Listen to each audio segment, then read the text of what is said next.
Ladies and gentlemen, we'll be on a discussion regarding mergers and acquisition. I'll be going through certain aspects regarding mergers and acquisition.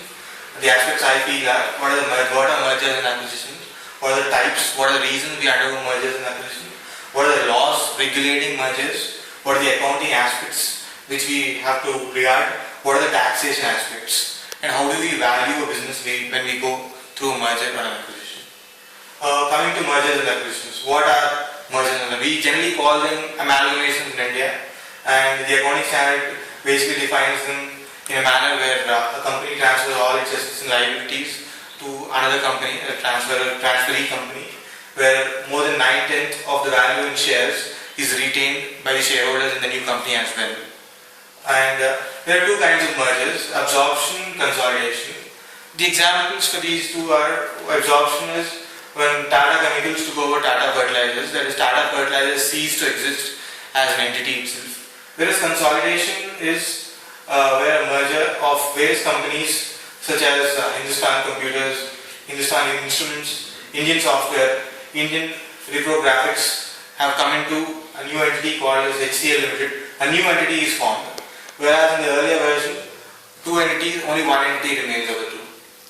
Types of mergers. There are three types of mergers. One would be horizontal, vertical, and conglomerate. Horizontal would be the same area of businesses. These guys are most probably competitors in the business. They're trying to increase their markets. Vertical merger would be where the companies merge are in different stages of production. They try to improve their economies of scale, to try to consolidate in that line of goods or services which they provide. That would be vertical. Third would be conglomerate. There will be totally unrelated lines of businesses, but they would like to expand. That's why they come together. What are the motives regarding mergers and acquisitions? Why do we go for it? One would be economies of scale. That is the most simple reason which anyone gives for. Because it reduces your costs, it makes you more competitive in the market, and while you're catering to a large population, it helps you give out products at lesser costs. Third would be consolidation. All of you guys come together. Third would be access to new products, technologies and markets. The company which you might work with might have better technologies, but you might have better profitability. So both your interests merge when you guys come together. Third would be diversification, especially when it comes to conglomerates. They help diversify into various ranges of products and services. Coming to laws regulating mergers. What are the basically would be Companies Act 1956. Section 395 to 395, 390 to 395 deals with the amalgamation and set procedures.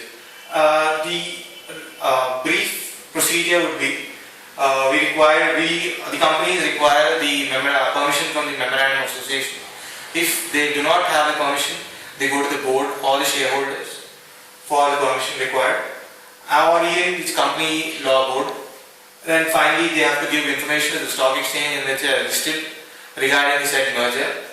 Third would be approval of the board regarding a draft proposal.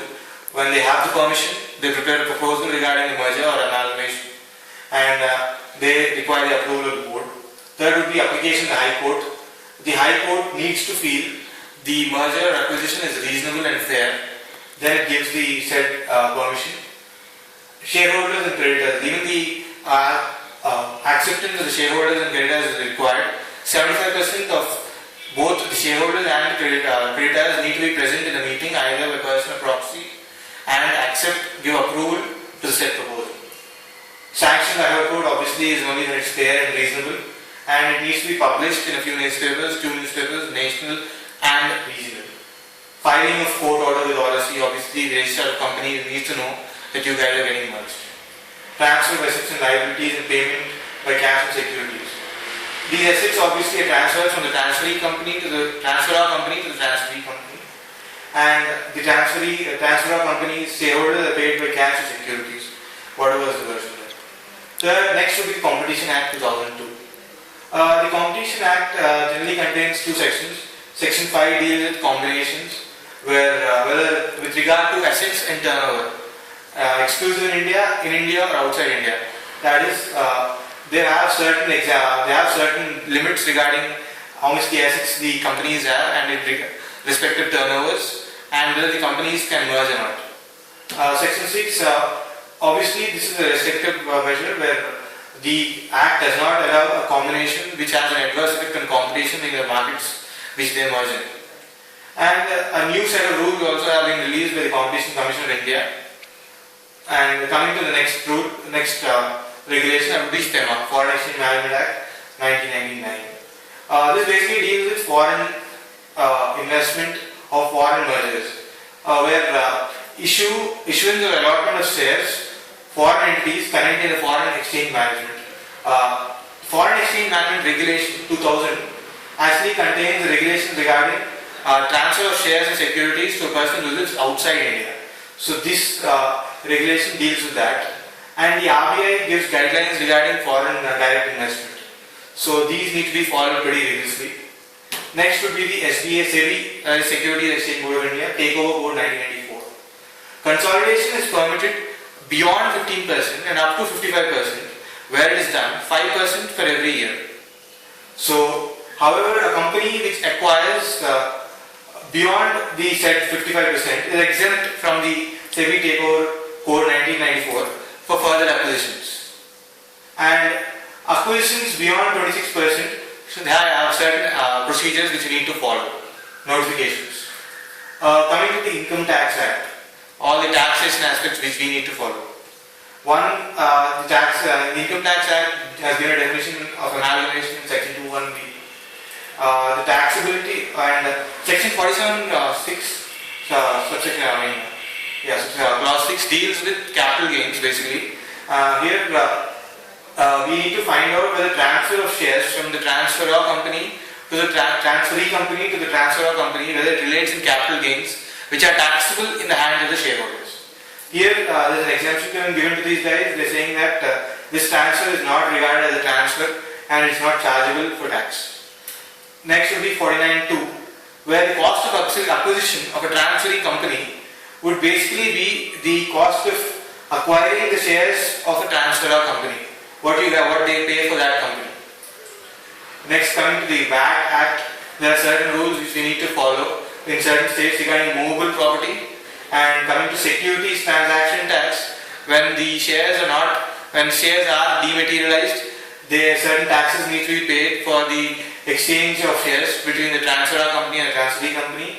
Coming to the Sales Tax Act, this is obviously a new entity. There needs to be fresh registration, there needs to be fresh procedures, and various documents need to be filed with the Service Tax Department.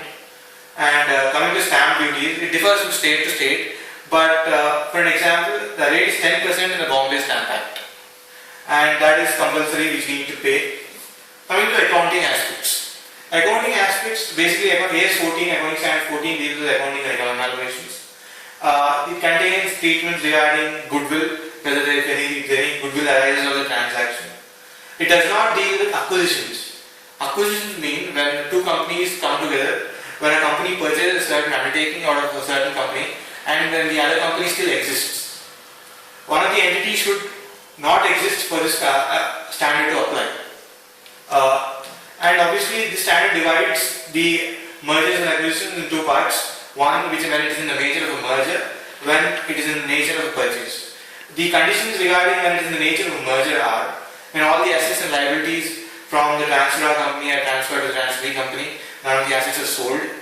When shareholders exceeding or equal to 90% of face value of equity shares in the transferor company are shareholders in the transferee company as well.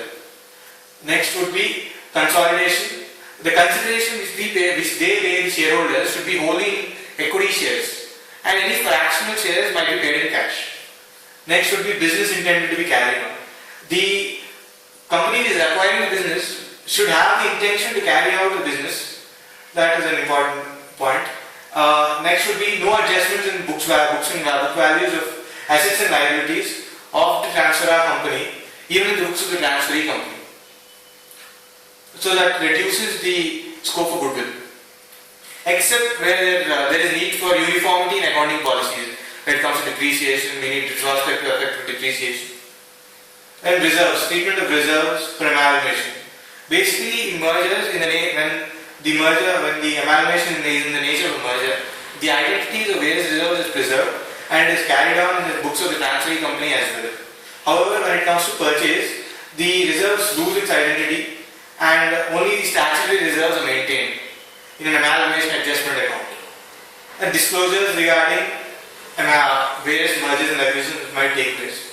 The obvious would be the name and general nature of the business of amalgamating companies, the date when the amalgamation has taken place, the method of accounting used, and there is description and number of shares issued, and the percentage of equity exchange between the transferor and the transferee company, and if there is any difference between the consideration received and the value of shares or identifiable assets that reach goodwill, and how is it treated. And some practical issues are there, where cross-holding is there, where certain companies might hold shares in both, the one company might hold shares in the other company and that company might hold shares in this company. That needs to be cancelled, and any difference between the face value and the book value needs to be adjusted against the net value finally arrived after the amalgamation, and it needs to be adjusted on surplus. Then the name transfer, that obviously it's basically documentation issues, may take some time. We need to explain it by way of a financial note. It is covered under section 49 of the Companies Act. And intercompany transactions. Intercompany transactions, whereas balances might be there, sales, debtors, and they need to be matched and eliminated. And where there is any profits involved, they need to be reduced. And however one takes taxes are involved, like sales tax deducted might be involved. But in these circumstances, it might remain as an expense, but we need to disclose it in the financial note. And however, there are different accounting policies followed, we need to match them and make sure they are on the same plane.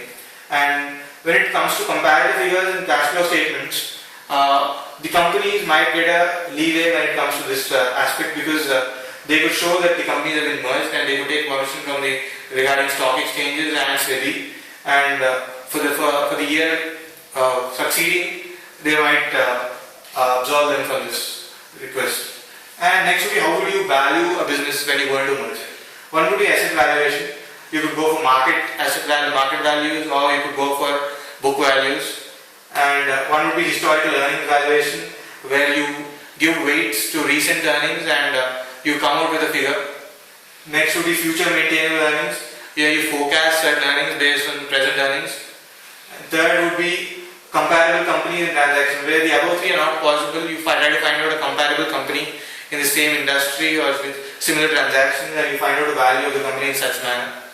And discounted cash flows, that would be a very simple method, because you try to find out the cash flows which the company might get in the future and bring them to the present value, and that would be the consideration which you might give for that company. These are just the basics regarding mergers and acquisitions. There are certain other legal and regulatory aspects involved, but for a general understanding, this is sufficient.